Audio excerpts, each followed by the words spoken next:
रक्तदाब आणि हृदयविकार यांचा काय संबंध? तर रक्तदाब किंवा बीपी, हायपरटेन्शन, ब्लड प्रेशर वेगवेगळ्या नावाने आपण त्याला ओळखतो. हा हृदयविकार होण्यासाठीच्या महत्वाच्या घातक घटकांपैकी एक आहे. Risk factors.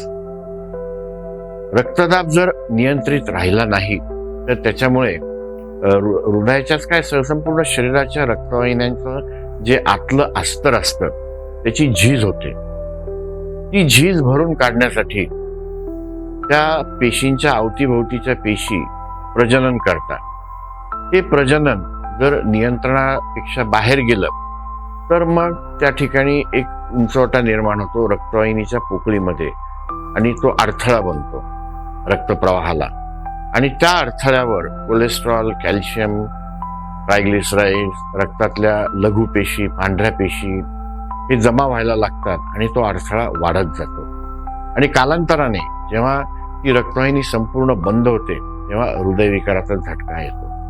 त्यामुळे रक्तदाब हा हृदयविकार होण्यासाठी एक महत्वाचा घटक आहे, ते आपण कायम ध्यानात ठेवायला हवं.